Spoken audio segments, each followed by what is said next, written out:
Le chanvre, le cannabis, ça fait sourire, n'est-ce pas? On pense aux hippies dans les années 60 à Woodstock, ou bien les Rastas en Jamaïque qui passent leur temps à fumer des pétards et à écouter du reggae. Pourtant, la très sérieuse Wikipédia nous dit que le cannabis, c'est le nom latin pour le chanvre.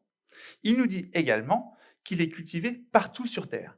Il est cultivé des montagnes arides du Maroc, en allant jusqu'aux plaines de Sibérie et évidemment en Bretagne. Comment est-ce qu'on peut savoir si c'est bon, si c'est pas bon? On a deux molécules principales dans le chanvre ou le cannabis. On a d'abord le THC. Le THC, c'est le tétrahydrocannabinol. Il est interdit. Il est dangereux pour la santé et également consommé par 5 millions de personnes en France. Ça fait beaucoup. On est les champions un petit peu quand même d'Europe sur le sujet. On a une autre molécule qui est le CBD, le cannabidiol. Lui, n'est pas psychoactif, cannabis qu'on appelle le cannabis thérapeutique. Il contient des molécules qui sont étudiées de plus en plus. Il n'est pas interdit, voire même plébiscité par le CIO.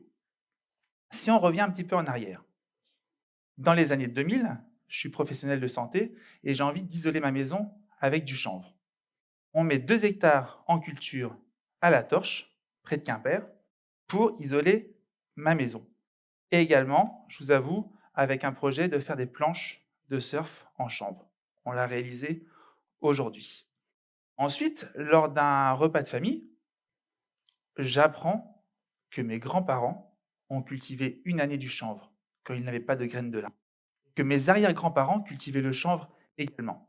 Une espèce de mémoire cellulaire s'est emparée de moi et j'ai vendu mon commerce d'optique pour me consacrer à la culture et au développement de la plante.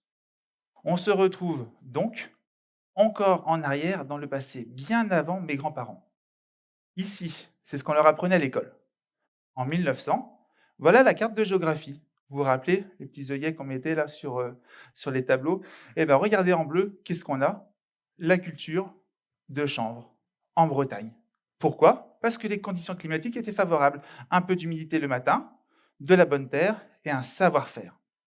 Ce savoir-faire nous a amené à avoir, rendez-vous compte, 100 000 hectares de chanvre en Bretagne, d'après le cadastre napoléonien en 1853. 100 000 hectares.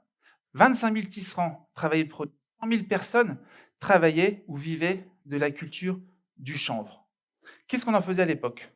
On en faisait du fil, on en faisait des tissus, des voiles, et on se retrouve avec 1492. Je vous ramène à l'école. Vous me dites, voilà Christophe Colomb qui part à la découverte des Amériques. S'il a pu revenir, savez-vous grâce à quoi?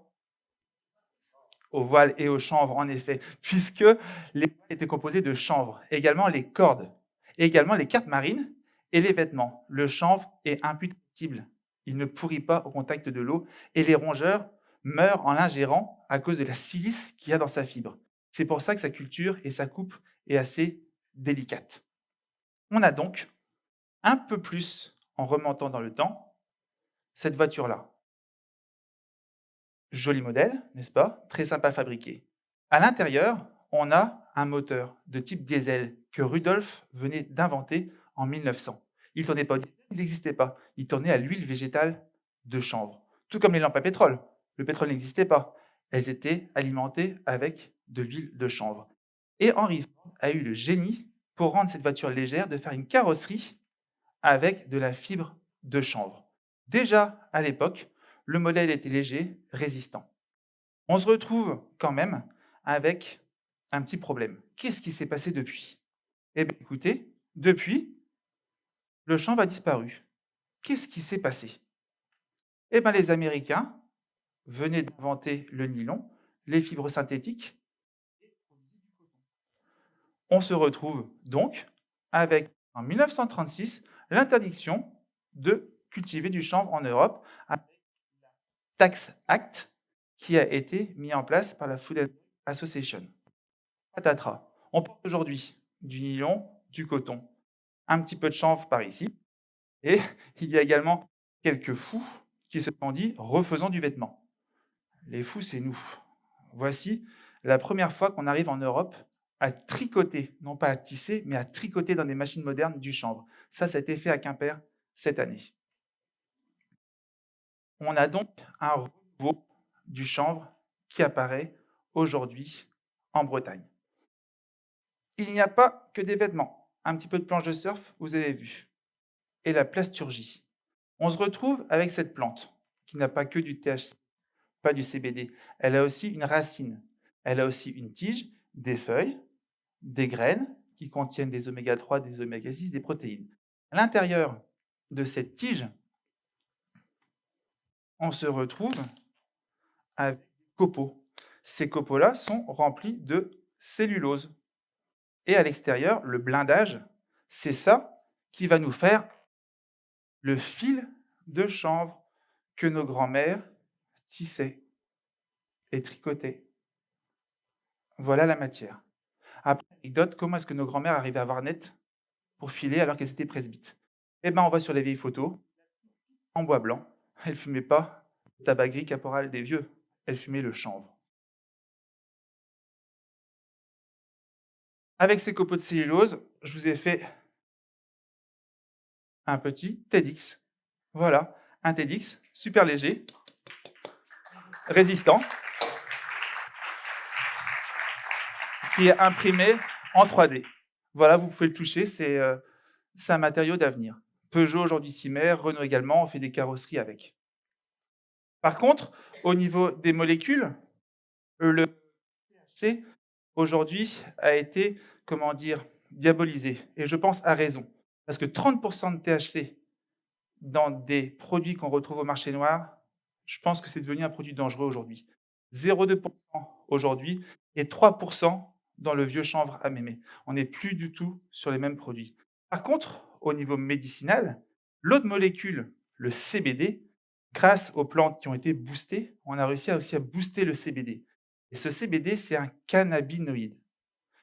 On a fait des études depuis environ 15 ans sur le sujet, 3500 publications autour du monde, aucune en France, peu importe.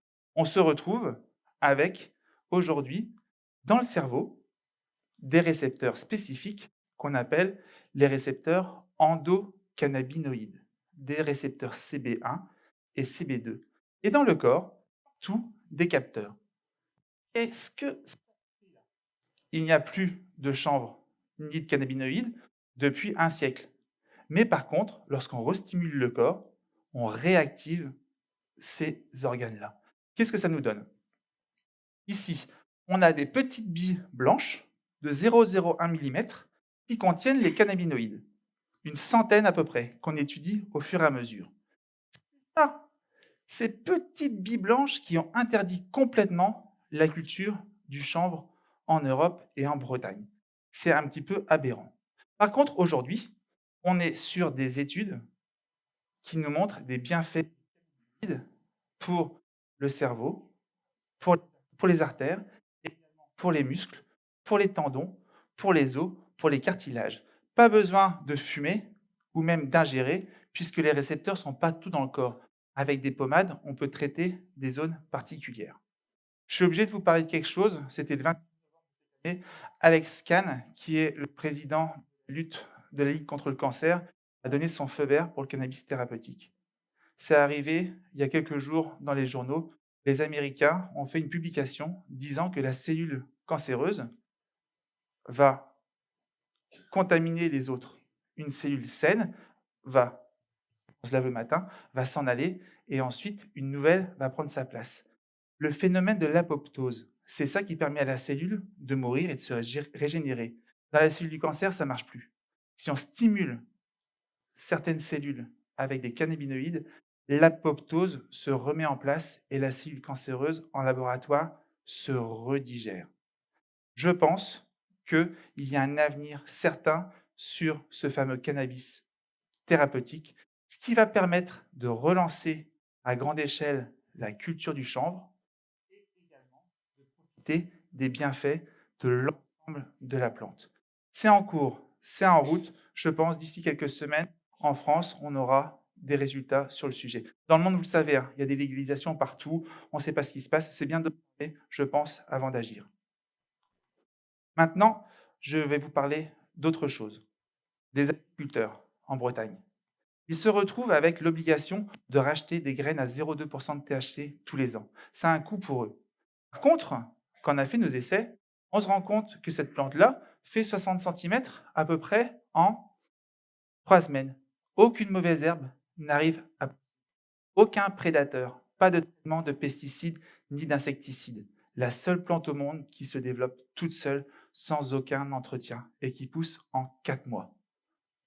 À l'époque, regardez les plantes pousser. Par contre, lorsque l'agriculteur récolte la plante, la racine pivotante a décompacté le sol.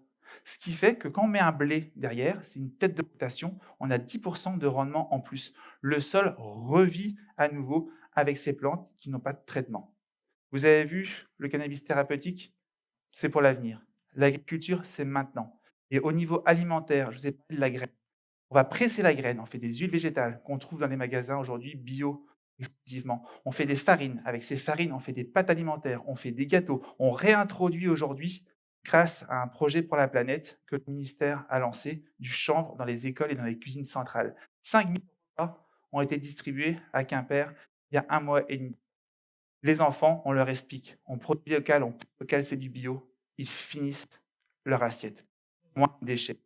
On a vraiment vu ça aujourd'hui. Les jeunes générations sont prêtes à comprendre qu'est-ce qui se passe. Voilà aujourd'hui ma première vision qui était de recouvrir la Bretagne de chanvre. Certainement pas. Parce qu'il va rester, vous savez quoi, évidemment.